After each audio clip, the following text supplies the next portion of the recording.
Hello friends, welcome है आप सभी का संतोष एसएसटी एकेडमी में। डियर स्टूडेंट्स, इस वीडियो में हम बात करेंगे पॉलिटिकल साइंस चैप्टर नंबर 3, सत्ता के वैकल्पिक केंद्र। दोस्तों, ये चैप्टर आपके सेकंड टर्म के एग्ज़ाम के पॉइंट ऑफ व्यू से काफ़ी इंपॉर्टेंट होने वाला है और इसमें से बहुत ही इंपॉर्टेंट प्रश्न बनते हैं जो कि आपके पेपर में 6 नंबर, 5 नंबर और 3 नंबर में देखने के लिए हमेशा मिलेंगे। क्योंकि दोस्तों इसके अंदर हम कई सारे टॉपिक्स पढ़ेंगे, जैसे कि संगठन। अगर हम बात करें दोस्तों, जो अंतर्राष्ट्रीय स्तर पर संगठन बने हैं, ये संगठन उन देशों ने मिलकर के बनाए हैं जो देश काफ़ी ज़्यादा अपना विकास चाहते हैं, अपने देश की अर्थव्यवस्था को सुधारना चाहते हैं। जैसे कि एक संगठन है यूरोपीय संघ, ऐसे ही दोस्तों आसियान ने अपना अलग संगठन बना रखा है। ऐसे ही सार्क है, ब्रिक्स है, ये दोस्तों अंतर्राष्ट्रीय स्तर पर संगठन बनाए गए हुए हैं। किसको? अमेरिका की शक्ति को देख करके ये लोग अपने आप को भी स्टेबल करना चाहते थे, तो इन्होंने कई देशों ने मिल करके एक एक संगठन बनाया। ऐसे ही आज आप देख सकते हो यूरोपीय संघ, आसियान, सार्क, ब्रिक्स जैसे संगठन आपको देखने के लिए मिलते हैं। दूसरे स्तर पर अगर दोस्तों बात करें पॉलिटिकल साइंस में, इसमें हम राज्य जो होता है, राज्य एक देश के बारे में बात करते हैं। जहाँ भी राज्य शब्द आए समझ लेना वहाँ पे देश। अब दोस्तों कई देश, जैसे कि अमेरिका एक अलग ही शक्तिशाली देश है, उसी के उसकी बराबरी करने के लिए पहले यूरोपीय संघ था, परंतु उसके विघटन के बाद अब क्या हुआ दोस्तों, सही जो विश्व है वो कई ध्रुवों में बँट गया। अब जैसे हर देश अपनी अलग अलग शक्ति चाहता है, जैसे ये रूस हो गया, चीन हो गया, इजराइल और भारत भी इन्हीं में शामिल है। ठीक है दोस्तों, चलिए दोस्तों स्टार्ट करते हैं इस वीडियो को। अब दोस्तों आप लोगों को पता होगा, जो देश हैं वो अपने आप को प्रभावशाली रूप में अंतर्राष्ट्रीय राजनीति में बहुत महत्वपूर्ण भूमिका निर्वहन करने का प्रारंभ करते हैं कि भाई पूरे विश्व में सभी का क्या हो, योगदान हो। सभी लोग, जो विश्व है वो एक ध्रुवीय ना हो करके बहुध्रुवीय हो, ताकि कोई अपने एक व्यक्ति मतलब एक देश कोई भी अपनी मनमानी ना कर सके। ठीक है, विश्व की राजनीति में दो ध्रुवीय जो व्यवस्था थी उसको टूटने के बाद, जैसे अमेरिका और सोवियत संघ थे, ये जब सोवियत संघ का विघटन हो गया तो विश्व में एक ध्रुवीय विश्व बन गया था। लेकिन क्या हुआ, उसके साथ राजनीतिक और आर्थिक सत्ता के नए केंद्रों में कुछ हद तक अमेरिका के प्रभुत्व को सीमित करने के लिए लोगों ने क्या किया, मान लो एक ध्रुवीय विश्व रहेगा तो उसमें उसी का वर्चस्व होगा दोस्तों। ऐसे ही क्या हुआ, उसकी शक्ति को सीमित करने के लिए कई देशों ने मिलकर के क्या बनाए दोस्तों, संगठन बनाए। क्या बनाए? संगठन बनाए। ठीक है, संगठन से दोस्तों क्या होगा, अब देख सकते हो आप लोग, सत्ता के नए केंद्र। नए केंद्र का मतलब अब जो होगा, जो विश्व होगा वो एक ध्रुवीय ना होकर के बहुध्रुवीय बन जाएगा। जैसे कि यूरोप के देशों ने मिलकर के क्या बना लिया, यूरोपीय संघ। ऐसे ही दक्षिण एशिया के देशों ने मिलकर के क्या बना लिया, आसियान। ठीक है, ऐसे ही भारत ने और भारत के पड़ोसी देशों ने मिलकर बनाया दक्षेश। ठीक है, ऐसे ही एक और संगठन जिसमें 5 देश शामिल थे जिसका नाम है ब्रिक्स।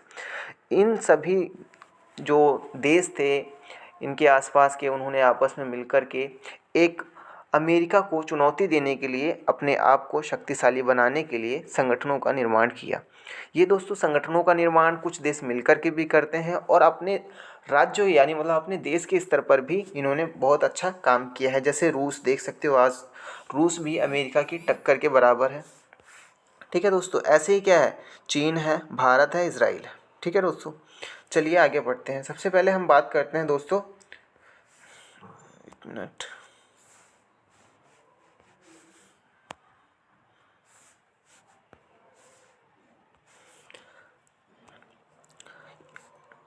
यूरोपीय संघ। अब मैंने आप लोगों को एक वीडियो पहले ही बना रखी है यूरोपीय संघ के ऊपर। ठीक है दोस्तों, इसमें भी मैं आपका कवर करवा दूंगा क्या क्या है यूरोपीय संघ में। ठीक है दोस्तों, अब बात करते हैं यूरोपीय संघ। अमेरिका ने यूरोपीय अर्थव्यवस्था के पुनर्गठन के लिए जो मदद की उसको किस नाम से जाना जाता है दोस्तों, मार्शल योजना के नाम से। अमेरिका ने यूरोप के देशों के अर्थव्यवस्था के पुनर्गठन के लिए एक मदद की थी, आर्थिक मदद की थी, जिसको हम मार्शल योजना के नाम से जानते हैं।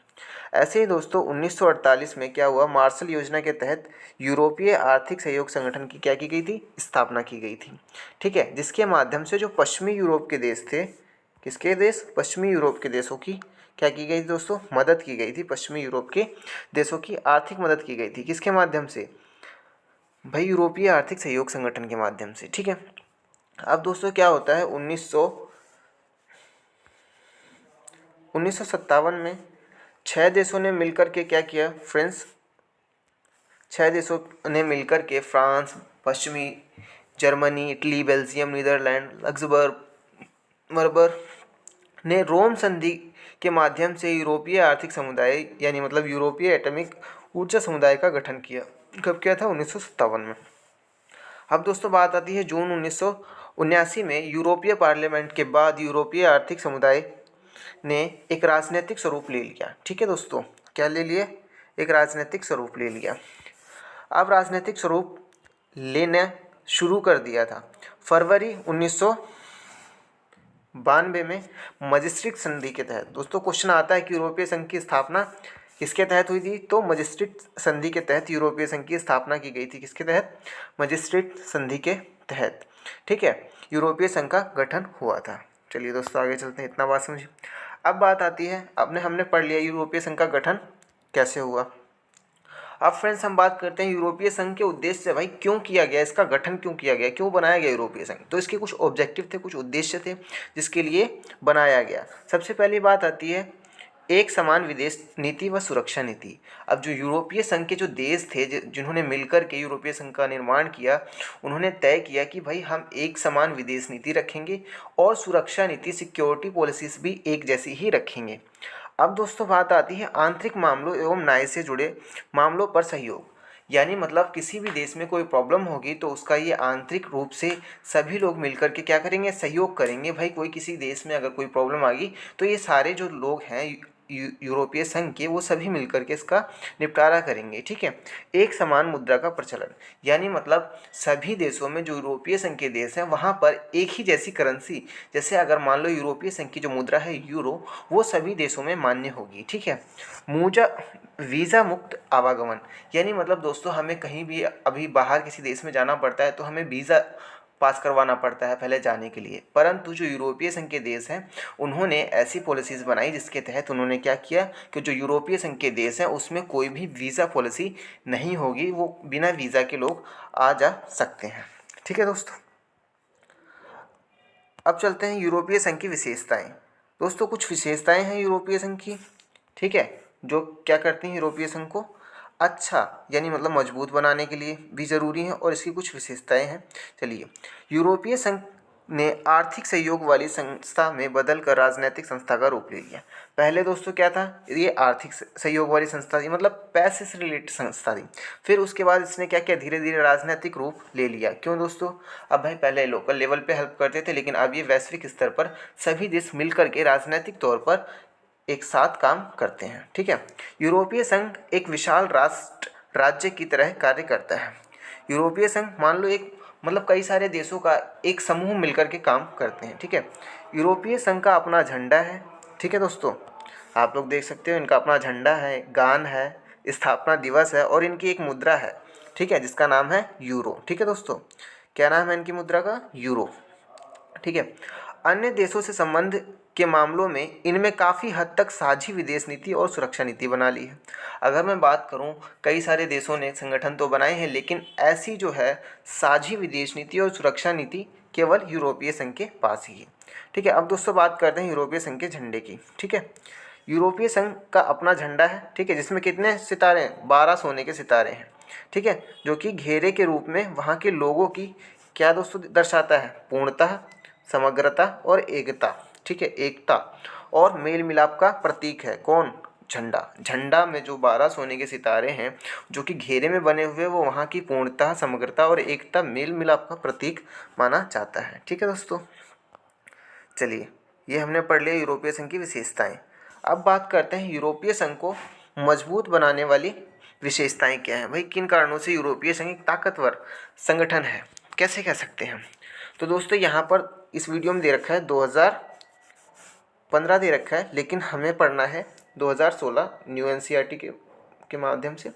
2016 में जो यूरोपीय संघ की सबसे बड़ी अर्थव्यवस्था, दुनिया की जो है दूसरी सबसे बड़ी अर्थव्यवस्था, पहले पे अमेरिका है, दुनिया की दूसरी सबसे बड़ी अर्थव्यवस्था, जिसका सकल घरेलू उत्पाद कितना था दोस्तों? 17,000। अमेरिका से ज़्यादा उसकी वैल्यू है यूरो की। ठीक है दोस्तों, अब ऐसे ही बात करते हैं फ्रेंड्स विश्व व्यापार में इसकी साझेदारी अमेरिका से 3 गुना है। अब यूरोपीय संघ की विश्व बाजार में अमेरिका से 3 गुना ज़्यादा साझेदारी है।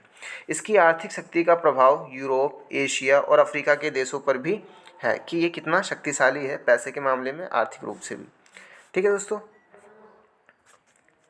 अब बात करते हैं, यह विश्व व्यापार संगठन के अंदर एक महत्वपूर्ण समूह के रूप में कार्य करता है। यानी मतलब विश्व व्यापार संगठन WTO, वर्ल्ड ट्रेड ऑर्गेनाइजेशन में भी ये अपना महत्वपूर्ण भूमिका का रूप अदा करते हैं। कौन? यूरोपीय संघ। इसका एक सदस्य देश फ्रांस, ठीक है, सुरक्षा परिषद का स्थायी सदस्य है। आप लोगों को पता है सुरक्षा परिषद का स्थायी सदस्य होना बहुत बड़ी बात है, किसी भी फैसले को बदल सकते हैं। इसके चलते यूरोपीय संघ अमेरिका समेत सभी राष्ट्रों की नीतियों को प्रभावित कर सकता है। ठीक है, सिर्फ एक देश ही किसी भी नीति को प्रभावित कर सकता है, वो चाहे कोई भी हो, क्योंकि 5 देश ही हैं सुरक्षा परिषद में। ठीक है दोस्तों, अब जो हमारा अगला पॉइंट है वो है यूरोपीय संघ का सदस्य देश फ्रांस। इसके पास क्या है? परमाणु शक्ति भी है, ये परमाणु संपन्न है। लगभग दोस्तों 335 से भी ज़्यादा लगभग इनके पास क्या है? फ्रांस के पास परमाणु हथियार हैं। ठीक है दोस्तों, आगे चलते हैं।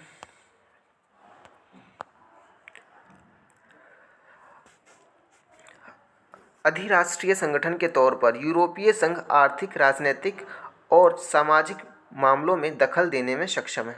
अब देखो दोस्तों, ये एक ऐसा संगठन बन गया है जो कि विश्व में सभी देशों पर प्रभावशाली भी है और ये आर्थिक, राजनीतिक, सामाजिक मामलों में किसी भी स्तर पर दखल देने में सक्षम है। दोस्तों, जैसे ही इसको कुछ मजबूत बनाने वाले पॉइंट हैं, कारक हैं, ऐसे ही इसको कुछ कमज़ोर बनाने की भी इनके कुछ कमज़ोरियाँ भी हैं। दोस्तों, हर सिक्के के 2 पहलू होते हैं, ऐसे ही यूरोपीय संघ की भी कुछ कमज़ोरियाँ हैं। इसके सदस्य देशों की अपनी विदेश और रक्षा नीति जो कई बार एक दूसरे के खिलाफ होती है। देखो दोस्तों, अब मैं बताता हूँ आपको, जब अमेरिका ने इराक पर आक्रमण किया था तो इसमें एक फ्रांस था, जर्मनी था और क्या था? ब्रिटेन। ठीक है दोस्तों, जो कि क्या थे? तीनों ही यूरोपीय संघ के सदस्य थे। ठीक है, लेकिन जो ब्रिटेन था उसने क्या किया दोस्तों? जो अमेरिका ने इराक पर हम आक्रमण किया था उसका समर्थन किया, लेकिन जो हमारा फ्रांस और जर्मनी था, इन्होंने इसका विरोध किया। यानी मतलब यहाँ पर लैक ये आती है दोस्तों कि ये जो देश हैं इनके आपस में ही क्या है? मतभेद हैं, एक जैसे इनकी क्या सोच नहीं है। तभी तो देखो, कोई विरोध कर रहा है, कोई उसके खिलाफ खड़ा है और कोई उसका समर्थन कर रहा है। ठीक है दोस्तों, आप लोग इसको समझिए। यूरोप के कुछ हिस्सों में यूरो मुद्रा को लागू करने को लेकर नाराजगी है। अब बहुत सारे जैसे डेनमार्क, ठीक है, और भी कई देश हैं, ठीक है, वो क्या करते हैं? यूरोपीय संघ की मुद्रा यूरो को लागू करने से मना करते हैं। ठीक है, ऐसे ही क्या है? स्वीडन, डेनमार्क जैसे मजिस्ट्रिक संधि है, ठीक है, इसको भी मानने से मना करते हैं और यूरोपीय संघ की जो मुद्रा है यूरो, उसको भी मानने का विरोध करते हैं। ठीक है, ये भी क्या है? कमजोरी है भाई। अगर आप संगठन में एक साथ हो तो आपको हर चीज़ माननी चाहिए, आप उसका विरोध नहीं कर सकते, लेकिन ये क्या करते हैं? विरोध करते हैं। तो ये भी क्या है? इनको एक कमज़ोर बनाती है। दूसरी चीज़ दोस्तों, यूरोपीय संघ के कई सदस्य देश अमेरिकी गठबंधन में थे, ठीक है, जो अब क्या है? इसमें भी हैं, यूरोपीय संघ में भी हैं। ठीक है दोस्तों, ऐसे ही क्या हुआ? ब्रिटेन यूरोपीय संघ से 2016 में एक जनमत संग्रह के द्वारा अलग हो गया था। ठीक है, क्यों? क्योंकि मतभेद है इनमें, तभी ब्रिटेन ने खुद को यूरोपीय संघ से अलग कर लिया 2016 में। ठीक है, ये था दोस्तों हमारा ब्रिटेन। अब हम बात करते हैं आसियान की। आप लोगों को पता होगा आसियान, ठीक है, किसकी बात करेंगे दोस्तों? आसियान की बात करेंगे अब हम। ठीक है, किसकी? आसियान की। ठीक है, चलिए दोस्तों, आसियान, तो सबसे पहले हमें ये पता होना चाहिए कि आसियान की फुल फॉर्म क्या है, क्योंकि कई बार हमारे पेपर में आ जाता है कि आसियान का विस्तृत रूप लिखिए, तो बच्चों को पता नहीं होता है। तो दोस्तों, सबसे पहले हम शुरुआत करते हैं। आसियान का विस्तृत रूप देखिए, ऊपर ही लिख रखा है, ठीक है, यहाँ पे अंडरलाइन कर दिया मैंने। दक्षिण पूर्व एशियाई राष्ट्रों का संगठन, जिसको हम कहते हैं आसियान। ठीक है, ये है इसकी फुल फॉर्म।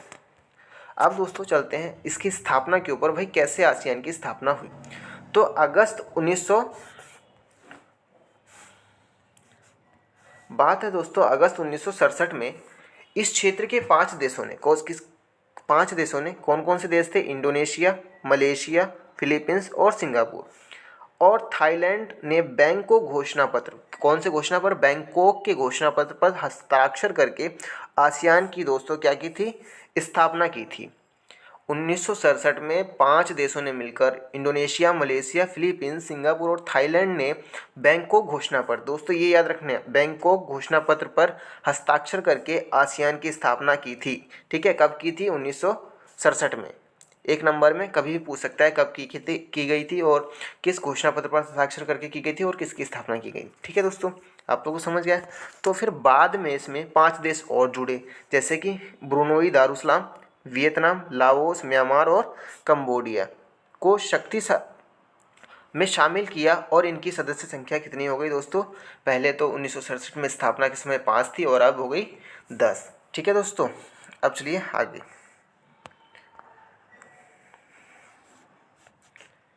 अब हम बात करते हैं दोस्तों यूरोपीय जो आसियान है उसकी उद्देश्य है। भाई आसियान क्यों बना, हमने अभी पढ़ा यूरोपीय संघ क्यों बना था, अब हम पढ़ते हैं आसियान क्यों बना। ठीक है भाई, आसियान के जो मुख्य उद्देश्य हैं दोस्तों, सदस्य देशों के आर्थिक विकास को तेज करना। भाई जितने भी आसियान के सदस्य हैं उन सब के देशों का आर्थिक विकास होना चाहिए, वहाँ पर क्या होना चाहिए? रोजगार आने चाहिए, व्यापार होना चाहिए, जिससे क्या करे? देश तरक्की करे। इसके द्वारा सामाजिक और सांस्कृतिक विकास हासिल होना चाहिए। ठीक है दोस्तों, जब आर्थिक गतिविधियाँ होंगी तो हमारे देश में क्या आएगा? भाई सामाजिक तौर पे लोगों को सुख मिलेगा, रोजगार मिलेगा और उनकी संस्कृति भी डेवलप होगी। ऐसे ही दोस्तों इनका तीसरा जो उद्देश्य है, कानून के शासन और संयुक्त राष्ट्र संघ के नियमों का पालन करके क्षेत्रीय शांति में स्थायित्व बढ़ाएं। ये लोग कहते हैं भाई साहब शांति रूप बना करके, शांति बना करके चलिए और हम क्या कर सकते हैं? अपना विकास कर सकते हैं, यूएनओ के नियमों को हम पालन करेंगे। ठीक है दोस्तों, ऐसे ही इनकी एक अपनी शैली है जिसका नाम है आसियान शैली। पेपर में कई बार क्वेश्चन पूछता है भाई आसियान शैली क्या है, तो आप लोगों को पता होना चाहिए आसियान शैली क्या है। ठीक है दोस्तों, जो आसियान शैली है इसमें 3 वर्ड बहुत इंपॉर्टेंट है, जिसका क्या नाम है? अनौपचारिक, टकराव रहित, सहयोग मूलक, मेल मिलाप का नया उदाहरण पेश करके आसियान ने यश कमाया। यश मतलब अपनी एक अलग पहचान बनाई है। ठीक है, इसे ही आसियान शैली कहा जाने लगा है। ठीक है दोस्तों, अब बात समझिए, इन तीनों का मतलब अनौपचारिक यानी मतलब इसमें कोई औपचारिक नहीं भाई, बिल्कुल फ्रेंडली वाली बातचीत होती है इसके अंदर। टकराव रहित, कोई मतभेद नहीं होगा, सब मिल बांट के काम करेंगे। ठीक है, सहयोग मूलक, सब एक दूसरे की हेल्प करेंगे, एक दूसरे से मिलकर हम क्या बनाएंगे? अपनी नीतियाँ बनाएंगे, पॉलिसीज बनाएंगे, जिसके तहत क्या होगा दोस्तों? इन्होंने अपना एक अलग उदाहरण पेश किया है, यश कमाया है। ठीक है, अपनी एक अलग पहचान बनाई है, जिसी को हम क्या कहते हैं? आसियान शैली के नाम से जानते हैं। ठीक है दोस्तों, 3 वर्ड मत भूलिएगा, अनौपचारिक, टकराव रहित, सहयोग मूलक, मेल मिलाप के कारण इन्होंने नया उदाहरण पेश किया है, यश कमाया, इसी को क्या कहते हैं? आसियान शैली। आसियान के दोस्तों 3 स्तंभ हैं। ठीक है, कितने स्तंभ हैं? 3 स्तंभ हैं। ठीक है, आसियान के 3 स्तंभ हैं। पहला आसियान सुरक्षा समुदाय, दूसरा आसियान आर्थिक समुदाय, तीसरा दोस्तों आसियान सांस्कृतिक समुदाय। ये तीनों ही इनके क्या हैं? स्तंभ हैं। ठीक है, आप लोग आगे पढ़िए इनके बारे में क्या क्या हैं ये तीनों। ठीक है, आसियान सुरक्षा समुदाय क्षेत्रीय विवादों को सैनिक टकराव तक न ले जाने की सहमति आधारित है। ठीक है, अब देखियो, जो आसियान का सुरक्षा समुदाय है वो कहता है दोस्तों जो इनका विवाद है उनको सैनिकों तक ना ले जाया जाए, हम उसको बातचीत के माध्यम से सुलझा सकें, समझा सकें। भाई इस चीज़ को ऐसे करना है तो इसको हम आपस में बातचीत के माध्यम से सुलझा लें, ना कि सैनिकों की लड़ाई तक ना बात जाए। ठीक है, दूसरा जो है दोस्तों आसियान आर्थिक समुदाय का उद्देश्य आसियान देशों का साझा बाजार, उत्पादन आधार तैयार करना, इस क्षेत्रों के सामाजिक और आर्थिक विकास में मदद करना। अब दोस्तों आप लोग समझ सकते हैं जो आसियान का जो सामुदायिक उद्देश्य है, आसियान देशों का साझा बाजार होगा भाई। अब उसके अंदर क्या होगा? उत्पादन आधार तैयार किया जाएगा भाई, कहाँ कहाँ से प्रोडक्शन होता है, सामाजिक और आर्थिक विकास में ये आपस में क्या करेंगे? मदद करेंगे। जो तीसरा है आसियान सामाजिक सांस्कृतिक समुदाय का उद्देश्य है कि आसियान देशों के बीच टकराव की जगह बातचीत और सहयोग को बढ़ावा दिया जाए। ये पॉइंट बहुत ही इंपॉर्टेंट है दोस्तों। अब देखो सब देश क्या करते हैं? आपस में लड़ने लग जाते हैं, लेकिन ये कहते हैं भाई कोई भी उद्देश्य है, कोई भी विवाद है तो उसको हम क्या करें? टकराव की जगह, मतलब लड़ने की जगह बातचीत के माध्यम से सॉल्यूशन करें, उसका सहयोग हम सभी मिलकर के उसका सॉल्यूशन निकालें। ठीक है दोस्तों, चलिए आगे समझते हैं। आसियान मंच, दोस्तों आसियान ने जो अपनी तरक्की की है, आसियान ने जो तरक्की की है उसके तहत 1994 में इन्होंने आसियान क्षेत्रीय मंच की क्या की? स्थापना की, जिसके तहत देशों की सुरक्षा और विदेश नीति को तालमेल बनाना है। ठीक है, यानी मतलब कि दोस्तों जो इसका उद्देश्य जो था आसियान क्षेत्रीय मंच का स्थापना कब हुई थी, 1994 में पूछ सकता है क्वेश्चन। और जिसका उद्देश्य था देशों की सुरक्षा और विदेश नीतियों में तालमेल बनाना। जो आसपास के देश हैं, इनकी आसपास के पड़ोसी देश हैं, उनसे क्या दोस्तों अच्छी विदेश नीतियां बनाना, सुरक्षा नीति बनाना, जिससे क्या हो, सभी का कल्याण हो। ठीक है दोस्तों, अब बात करते हैं आसियान की प्रासंगिकता। क्यों है भाई आसियान की प्रासंगिकता, क्या है? ठीक है, पहला पॉइंट दोस्तों समझते हैं। आसियान की मौजूदा आर्थिक स्थिति खास तौर से भारत और चीन जैसे तेजी से विकसित होने वाले एशियाई देशों के साथ व्यापार और निवेश के मामलों में प्रदर्शित होती है। अब देखो दोस्तों, जो आसियान है वो एक शक्ति है, खास तौर पे भारत, चीन जैसे तेजी से विकसित होने वाले एशियाई देशों के साथ व्यापार कर रहे हैं। ठीक है, अब देखो जो आसियान है दोस्तों वो भारत के पड़ोसी देश हैं। ठीक है, के लगभग क्या है, बहुत सारे व्यापार करते हैं मिलकर के आपस में। ठीक है, अब मान लो भारत के लोग वहाँ जाएंगे, निवेश करेंगे इनके देशों में, तो वहाँ भी क्या होगी, इन लोगों को रोजगार मिलेगा, वो लोग भी हमारे यहाँ भी आ सकते हैं। ठीक है, इस चीज़ को समझिएगा आप लोग। दूसरा पॉइंट है दोस्तों, आसियान ने निवेश, श्रम, सेवाओं के मामलों में मुक्त व्यापार क्षेत्र बनाने पर भी ध्यान दिया है। अब देखिए दोस्तों, इन्होंने क्या बोला कि कोई भी निवेश कर सकता है, वो भी मुफ्त, फ्री में आओ हमारे यहाँ इन्वेस्टमेंट करो, हम कोई टैक्स नहीं लगाएंगे। इसके तहत क्या होगा भाई, वहाँ पे जाएंगे तो वहाँ पर क्या होगा, मुक्त व्यापार होगा। ठीक है, लोगों को सेवाएं मिलेंगी, लोगों को फैसिलिटीज़ मिलेंगी। जैसे हमारे यहाँ आप देख सकते हो अभी टेक्नोलॉजी कितनी डेवलप हो गई, पहले किसी के पास फ़ोन नहीं होता था, आजकल हर बच्चे के पास स्मार्टफोन मिल रहा है भाई। ये किसकी वजह से है, ये व्यापार की वजह से, मुक्त व्यापार की वजह से। लोग आते हैं यहाँ पे इन्वेस्टमेंट करते हैं। ठीक है दोस्तों, आगे समझिएगा। पॉइंट नंबर 3, अमेरिका तथा चीन ने भी मुक्त व्यापार क्षेत्रों में रुचि बढ़ाई है। अब इसको देखते देखते क्या हुआ, अमेरिका ने भी, फिर चीन ने भी सोचा कि हम मुक्त व्यापार क्षेत्र बनाएं जिसमें क्या हो, लोग आएँ निवेश करें। ठीक है, हम भी जाएं कहीं पे, हम भी निवेश करें। अब फोर्थ पॉइंट, 1991 में के बाद भारत ने पूर्व की ओर देखो की नीति अपनाई। अब दोस्तों इसका मतलब क्या है, पूर्व की ओर देखो नीति? जो भारत, जो आसियान देश है, मतलब आसियान जो संगठन है वो भारत के पूर्व के देशों, जैसे बांग्लादेश हो गया, उसके उधर के देश। ठीक है, अब उधर चलो की नीति अपनाई, यानी मतलब जो देश तरक्की कर रहे हैं उनके साथ मिलो। ठीक है, उनके साथ मिलकर के हम भी क्या करें भाई, कामयाब होना है तो कामयाब के लोगों की भीड़ में खड़े हो जाओ, अपने आप कामयाब हो जाओगे। ठीक है, तो ऐसी वाली बातचीत। तो भारत ने भी क्या किया, पूर्व की ओर देशों की नीति अपनाई, इनके साथ चलो भाई। भारत ने क्या किया, आसियान के 2 देश सिंगापुर, थाईलैंड के साथ क्या किया, मुक्त व्यापार संधि कर ली, इन्होंने समझौता कर लिया कि भाई हम भी क्या करेंगे, मुक्त व्यापार करेंगे आप लोगों के साथ मिल करके। ठीक है दोस्तों,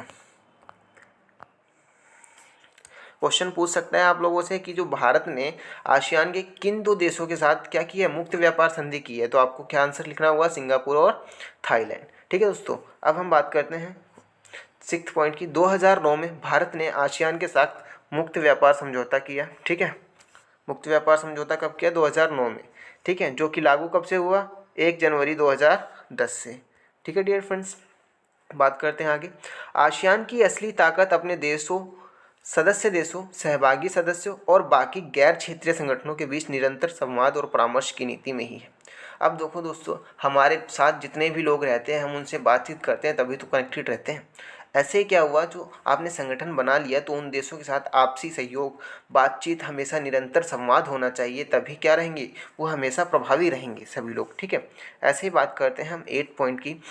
यह एशिया का एकमात्र ऐसा संगठन है जो एशियाई देशों और विश्व शक्तियों को राजनीतिक और सुरक्षा मामलों पर चर्चा के लिए मंच उपलब्ध करवाता है। ठीक है, ये दोस्तों क्या है, आपसी, एशिया का एकमात्र ऐसा संगठन है जो एशियाई देशों और विश्व शक्तियों को क्या करता है, राजनीतिक सुरक्षा मामलों पर बातचीत करने के लिए ऐसा मंच उपलब्ध करवाता है। ठीक है दोस्तों, अब चलते हैं आगे बढ़ते हैं। जो 9th पॉइंट है दोस्तों, हाल ही में भारत प्रधानमंत्री ने आसियान देशों की यात्रा की है। ठीक है, विभिन्न क्षेत्रों में सहयोग बढ़ाने पर समझौते किए हैं, जैसे कि पूर्व की ओर देखो नीति के स्थान पर अब क्या है, पूर्वोत्तर कार्य नीति। ठीक है, एक्ट ईस्ट पॉलिसी। अब किसकी किसकी बात हो रही है दोस्तों, एक्ट एक्ट ईस्ट पॉलिसी, यानी मतलब पूर्व की ओर देशों की नीति के स्थान पर पूर्वोत्तर कार्यनीति, जो वो काम कर रहे हैं उसी को फॉलो करो हम भी, ठीक है। संकल्पना प्रस्तुत की है। इसी के अंतर्गत 2008-18 के गणतंत्र समारोह में आसियान देशों के राष्ट्राध्यक्षों को मुख्य अतिथि के रूप में आमंत्रित किया गया था, ठीक है, 2018 में।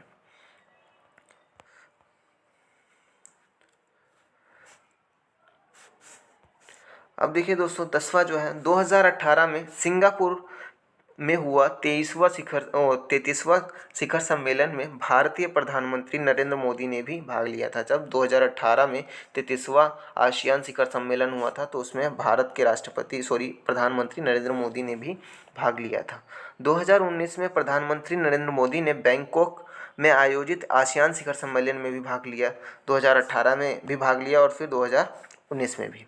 17वां आसियान का भारत शिखर सम्मेलन 12 नवंबर 2020 में वर्चुअल आयोजित किया गया, जिसमें भी इन्होंने भाग लिया, ठीक है दोस्तों। अब दोस्तों हमने पढ़ लिया, पहले हमने पढ़ा यूरोपीय संघ, फिर पढ़ा आसियान। अब हम बात करते हैं ब्रिक्स के ऊपर। भाई ब्रिक्स क्या है, ठीक है दोस्तों। जो ब्रिक्स की फुल फॉर्म है दोस्तों वो है इनके 5 देश, यानी मतलब 5 सदस्य, जिससे मिलकर के जो ब्रिक्स है संगठन जो है उसका निर्माण किया गया है। वो देखिए यहाँ पर लिख रखे हैं। पहला है बी से ब्राज़ील, आर से रशिया, आई से इंडिया, सी से चाइना और एस से साउथ अफ्रीका। यानी मतलब इन 5 देशों ने मिल करके क्या किया, अग्रणी, जो कि विश्व की अग्रणी उभरती हुई अर्थव्यवस्थाओं के लिए प्रयोग किया जाता है। यानी मतलब ये सारी जो कंट्रीज़ हैं 5, Brazil, Russia, India, China, south Africa, ये क्या है दोस्तों, ये विकासशील देश हैं। कहीं तो डेवलपमेंट किसी में तो हो चुकी है, कई अर्थव्यवस्थाओं इनकी क्या है, उभरती हुई अर्थव्यवस्थाएं ये सारी, ठीक है, काफ़ी बड़े पैमाने पर विकास कर रही हैं। तो ब्रिक्स की स्थापना दोस्तों कब हुई थी, 2006 में, ठीक है। कब हुई, 2006 में रूस में की गई थी। वर्ष 2009 में अपनी प्रथम बैठक में दक्षिण अफ्रीका के समावेश के बाद ब्रिक्स में परिवर्तित हो गया, ठीक है। ये ब्रिक था पहले, फिर क्या हो गया, ब्रिक्स हो गया, ठीक है। जब इसमें पहले ब्रिक था, यानी मतलब जब इसमें साउथ अफ्रीका नहीं जुड़ा था तो ब्रिक था। जैसे साउथ अफ्रीका जुड़ गया तो इसमें क्या हो गया, ब्रिक्स में कन्वर्ट हो गया, ठीक है दोस्तों। अब क्या हुआ, जो ब्रिक्स शब्द है, ठीक है, वो क्रमशः किसके लिए फॉलो होता है, ब्राज़ील, रूस, भारत, चीन और दक्षिण अफ्रीका को संदर्भित करता है, ठीक है डियर स्टूडेंट्स। आप लोग इसको समझिएगा। 5 देशों से मिलकर बना है। कौन कौन से 5 देश हैं, Brazil, Russia, India, China and south Africa. अब बात करते हैं ब्रिक्स के उद्देश्य क्या है भाई, ठीक है। तो दोस्तों ब्रिक्स की स्थापना का मुख्य उद्देश्य प्रत्येक राष्ट्रों की आंतरिक नीतियों तथा परस्पर समानता में हस्तक्षेप के अतिरिक्त इसके सदस्य देशों के मध्य सहयोग, पारस्परिक आर्थिक लाभ का वितरण हो। अब दोस्तों देखो, अब बात करते हैं, ये कहते हैं जो सदस्य देश हैं उनके मध्य क्या हो, सहयोग हो, भाई हेल्प हो एक दूसरे की, परस्पर आर्थिक लाभ हो, सभी को क्या हो, कोई नीति लागू की जाए तो सभी देशों को क्या होना चाहिए, लाभ होना चाहिए, ठीक है भाई। परस्पर समानता में हस्तक्षेप के अतिरिक्त, यानी मतलब सभी देशों में इक्वलिटी होनी चाहिए, सभी देश आपस में हेल्पफुल हों, एक दूसरे की नीतियों, जो आर्थिक नीतियां हैं, आर्थिक गतिविधियां एक दूसरे के देशों में उनका क्या करें, वितरण करें भाई, ठीक है। चलिए आगे बढ़ते हैं। अब देखिए ब्रिक्स का 11वां सम्मेलन 2019 ब्राज़ील में हुआ, ठीक है, जिसकी अध्यक्षता ब्राज़ील के राष्ट्रपति, जिनका नाम क्या था, बेल्सोनारो ने क्या किया, उसकी अध्यक्षता की थी, किसकी, ब्रिक्स के सम्मेलन की, जो कि कब हुआ था, 11वां सम्मेलन हुआ था 2019 में, ठीक है। कहाँ हुआ था, ब्राज़ील में। अब देखिए जो उसका 12वां शिखर सम्मेलन हुआ 2020 में हुआ था, ठीक है। रूस में ऑनलाइन आयोजित हुआ था 12वां सम्मेलन 2020 में, कोरोना आ गया था तो आप समझ सकते हो कि ये 2020 में ऑनलाइन आयोजित किया गया था, ठीक है। रूस ब्रिक्स का मेज़बान और अध्यक्ष था, ठीक है। विश्व राजनीति में ब्रिक्स अंतर्राष्ट्रीय स्थिरता को बनाए रखने और वैश्विक आर्थिक विकास को सुनिश्चित करने के लिए बहुध्रुवीय दुनिया का एकजुट केंद्र बनने में महत्वपूर्ण योगदान दे सकता है, ठीक है दोस्तों। आगे चलिए, ब्रिक्स शिखर सम्मेलन 13वां ब्रिक्स शिखर सम्मेलन 9 सितंबर 2021 को वर्चुअल माध्यम से आयोजित किया गया, जिसकी अध्यक्षता भारत के वर्तमान प्रधानमंत्री नरेंद्र मोदी ने की थी। ठीक है, कब सम्मेलन हुआ था इसका? 2021 में, 9 सितंबर 2021 में। ठीक है, जिसकी अध्यक्षता किसने की थी? भारत के प्रधानमंत्री नरेंद्र मोदी ने। इस सम्मेलन का विषय निरंतरता, समेकन और आम सहमति हेतु ब्रिक्स के बीच सहयोग था। ठीक है दोस्तों, अब बात करते हैं काउंटर टूरिज्म एक्शन प्लान। इसके अंदर दोस्तों आतंकवाद को रोकने के लिए अपनाया गया था। काउंटर टूरिज्म एक्शन प्लान आतंकवाद को कम करने के लिए अपनाया गया। इसी सम्मेलन में पहली बार डिजिटल हेल्थ की चर्चा की गई, जिसके तकनीक के माध्यम से स्वास्थ्य सेवाओं को उपलब्ध कराना है। अब दोस्तों इस सम्मेलन में कई बहुत सारी बातें हुई। ठीक है, जैसे कि काउंटर टूरिज्म एक्शन प्लान आतंकवाद को रोकने के लिए। ठीक है, इसी तहत डिजिटल हेल्थ की बात की गई, जिसके तहत क्या हो, स्वास्थ्य सेवाओं को उपलब्ध करवाया जाए। ठीक है, वैश्विक और क्षेत्रीय सुरक्षा के मामलों पर आम सहमति से चर्चा होनी चाहिए। जो भी हमारे मामले वैश्विक स्तर पर उसमें हम नॉर्मली बातचीत करके भी उनका सॉल्यूशन कर सकें। पर्यावरण से संरक्षित करने हेतु भी चर्चा हुई। ठीक है दोस्तों, आप लोग इसको समझिए। अब हम बात करते हैं देशों की। मैंने अभी आपको बताया राज्य, कौन कौन से राज्य होते हैं। ठीक है, अब आप लोग समझ सकते हो दोस्तों, जो देश हैं, मैंने अभी आपको बताया, ये हमने संगठन पढ़े, जो हमने पढ़ा यूरोपीय संघ, आसियान। ठीक है, आसियान के बाद हमने क्या पढ़ा दोस्तों? ब्रिक्स पढ़ा। ब्रिक्स के बाद अब हम रूस को पढ़ते हैं। ठीक है, रूस क्या है? सोवियत संघ के विघटन के पूर्व सोवियत संघ का सबसे वृहद भाग था। ठीक है, अब देखो जो रूस था भाई सोवियत संघ का काफ़ी बड़ा हिस्सा था। अब जब सोवियत संघ का विघटन हो गया तो रूस को उत्तराधिकारी नियुक्त कर दिया गया था। ठीक है, 1991 में सोवियत संघ के विघटन के पश्चात रूस सोवियत संघ का उत्तराधिकारी बना। ठीक है, यानी मतलब सोवियत संघ का उत्तराधिकारी के रूप में किसको चुना गया था? रूस को। ठीक है,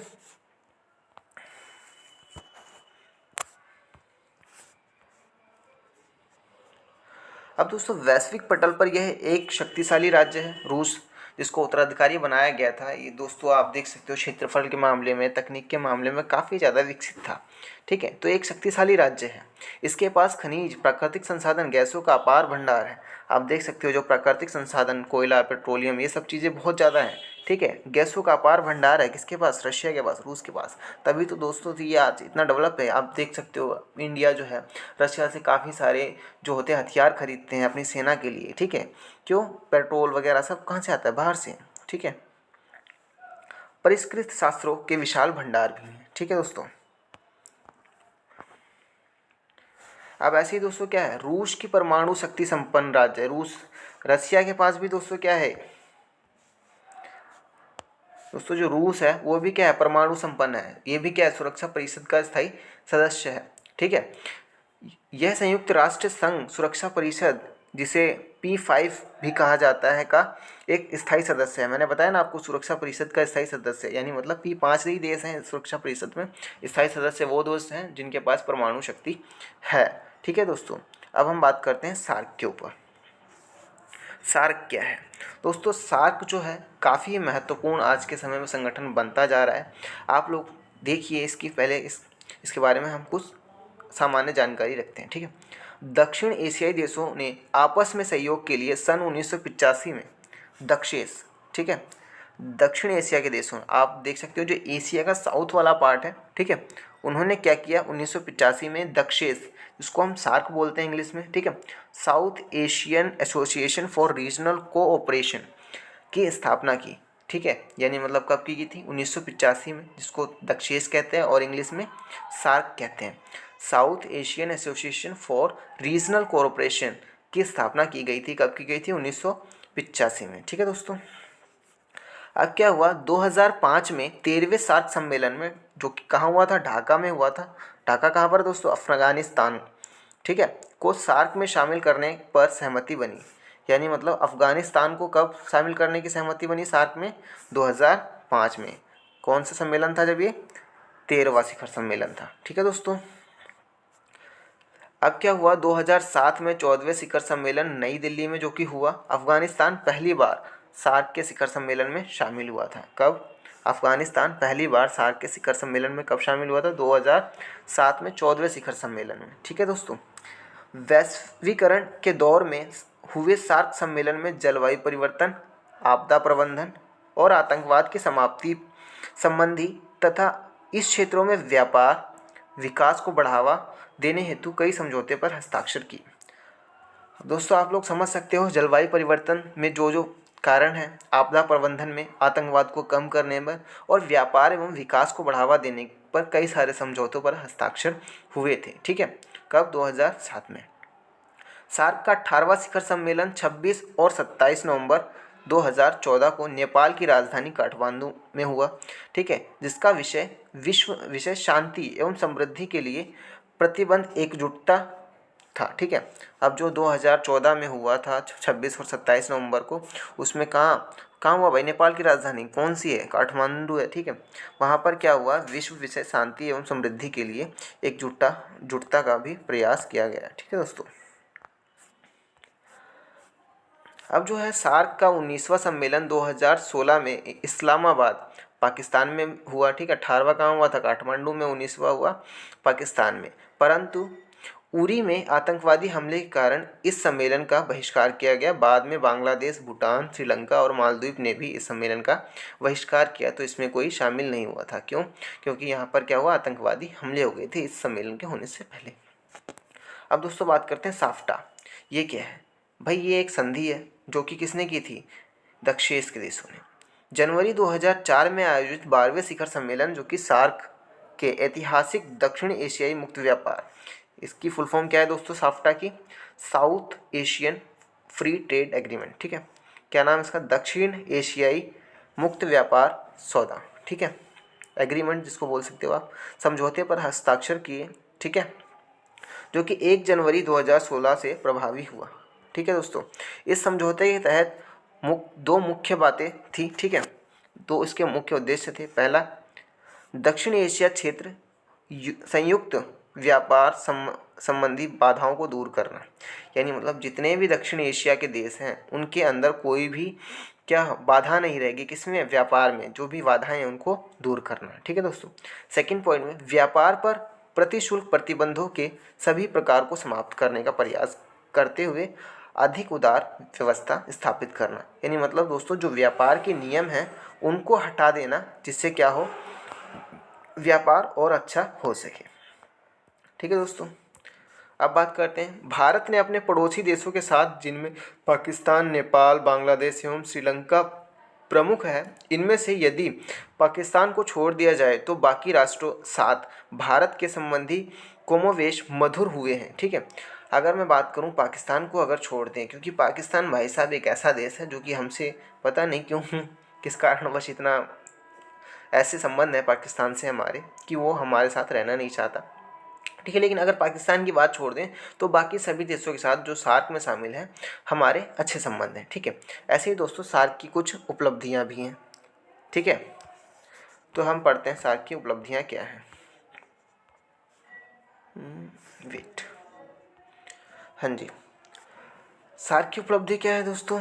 चलिए पहले पढ़ते हैं। भारत व पाकिस्तान के बीच तनावपूर्ण संबंधों के बावजूद भी द्विपक्षीय स्तर पर समझ और सहयोग को बढ़ावा देने के लिए छोटे देशों के लिए अभी भी उपयोगी संगठन है। दोस्तों जो सार्क है, अगर मैं भारत पाकिस्तान के तनाव की बात ना करूं तो भारत ने काफ़ी सारे देशों की हेल्प करी है। आप देख सकते हो भूटान है, नेपाल है, इन देशों को हमने आर्थिक सहायता दी है। जब भी कोई प्राकृतिक आपदा आती है तो भारत हमेशा सहयोग करता है। ऐसे ही बांग्लादेश को भी सपोर्ट करता है। ठीक है, बस हम पाकिस्तान जो है वो हमसे पता नहीं क्या है, उसको कोई दुश्मनी है तो क्या है, जो कि वो ऐसे बिहेव करता है। ऐसे ही दोस्तों क्या हुआ, साफ्टा को बनाकर हमने व्यापार की दिशा में महत्वपूर्ण कदम उठाया। ऐसे ही थर्ड दोस्तों, पर्यावरण, आर्थिक विकास एवं ऊर्जा आदि के क्षेत्रों में सहयोग की बात की हमने। बिम्स्टेक, ये भी दोस्तों बहुत ही काफ़ी बार पेपर में वैसे बहुत कम पूछा जाता है। बिम्स्टेक जिसकी फुल फॉर्म है bay of Bengal institute for multi sectoral technical and economic cooperations. ठीक है, यानी मतलब bay of Bengal initiative for multi sectoral technical and economic cooperation, ठीक है। बंगाल की खाड़ी बहुक्षेत्रीय तकनीक और आर्थिक सहयोग उपक्रम इसके सदस्य देश, इसके सदस्य बिम्स्टेक के सदस्य देश कौन कौन से हैं दोस्तों? देखिए आप लोग, एक मिनट, हाँ जी, अब आप देख सकते हैं सहयोग उपक्रम इसके सदस्य देश बांग्लादेश है। बिम्स्टेक में बांग्लादेश, भारत, बर्मा जिसको म्यांमार कहते हैं, श्रीलंका, थाईलैंड, भूटान और नेपाल है, ठीक है। बिम्स्टेक के ये सदस्य हैं। वर्तमान में भारत बिम्स्टेक पर अधिक बल दे रहा है। इसके वरिष्ठ अधिकारियों की 17वीं बैठक फरवरी 2017 में काठमांडू, नेपाल में आयोजित की गई थी। इस बैठक में व्यापार और निवेश, ऊर्जा प्रौद्योगिकी, मत्स्य पालन, जलवायु, ठीक है, प्रौद्योगिकी, ऊर्जा प्रौद्योगिकी, मत्स्य पालन, जलवायु परिवर्तन, संस्कृति, ठीक है, लोगों के बीच संपर्क और सार्क जन क्षेत्रों के बारे में चर्चा की गई थी, ठीक है दोस्तों। सार्क, भाई सार्क क्या है? 14-15 नवंबर 2016 को 19वां सार्क शिखर सम्मेलन इस्लामाबाद, पाकिस्तान में आयोजित किया जाना तय था, ठीक है। कश्मीर में हुए उरी हमले के विरोध में प्रधानमंत्री नरेंद्र मोदी ने इसका बहिष्कार किया और बांग्लादेश, अफगानिस्तान, भूटान, मालदीव, श्रीलंका ने भी इसमें भाग नहीं लिया, ठीक है दोस्तों। चलते हैं आगे। चलिए दोस्तों, अब हम बात करते हैं चीन के बारे में, ठीक है फ्रेंड्स। किसके बारे में बात करेंगे अब हम? चीन के बारे में। हम सबके बारे में लगभग पढ़ लिया, जितने भी क्षेत्रीय संगठन थे उनके बारे में हमने पढ़ लिया। अब हम बात करते हैं चीन के ऊपर। भाई माओ के नेतृत्व में चीन का विकास कैसे हुआ, ठीक है। तो चलिए दोस्तों, 1949 की क्रांति के द्वारा चीन में साम्यवादी शासन की स्थापना हुई। 1949 की क्रांति जब हुई उसके बाद चीन में साम्यवादी शासन की स्थापना हुई। शुरू में यहाँ साम्यवादी अर्थव्यवस्था को अपनाया गया, ठीक है, लेकिन इसके कारण चीन को निम्नलिखित समस्याओं का सामना करना पड़ा। जब चीन में क्या हुआ, साम्यवादी शासन की स्थापना हुई, तो चीन को कुछ समस्याओं का सामना करना पड़ा जो कि निम्नलिखित हैं, ठीक है डियर स्टूडेंट्स।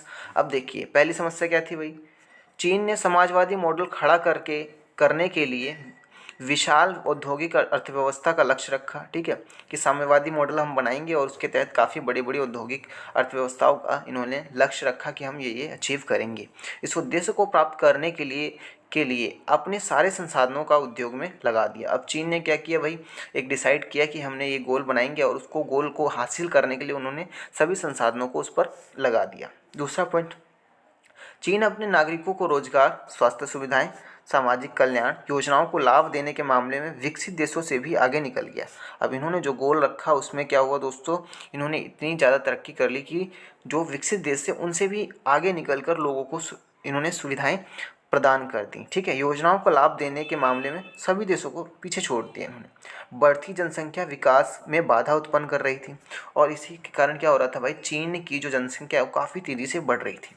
कृषि परंपरागत तरीकों पर आधारित होने के कारण वहाँ के उद्योगों की ज़रूरतों को पूरा नहीं किया जा सकता। अब दोस्तों देखो, इन्होंने जो कृषि थी वो पुरानी तकनीक से ही कर रहे थे। इसके कारण क्या हुआ, जो कृषि से उद्योगों की जो मांग थी वो पूर्ति नहीं हो पा रही थी, ठीक है फ्रेंड्स। चलते हैं आगे, समझते हैं इसको।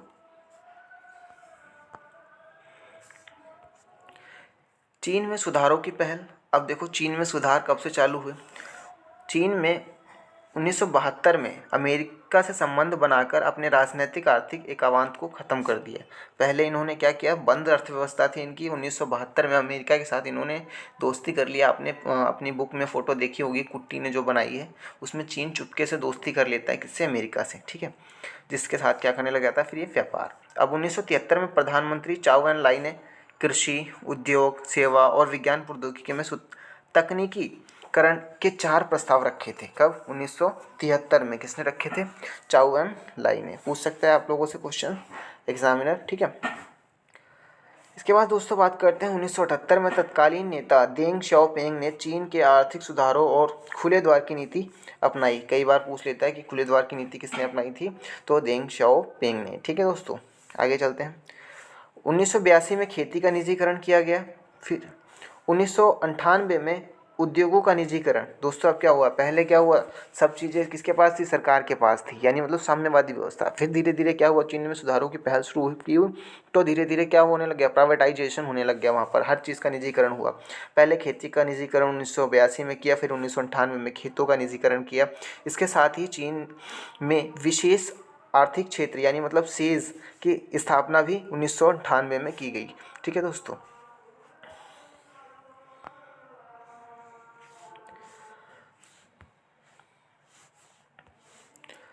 अब चीन 2001 में विश्व व्यापार संगठन में भी शामिल हुआ। इस तरह से दूसरे देशों के लिए अपनी अर्थव्यवस्था खोलने की दिशा में चीन ने एक कदम उठाया। ठीक है, अर्थव्यवस्था को ओपन किया जब ये विश्व व्यापार संगठन में शामिल हुआ।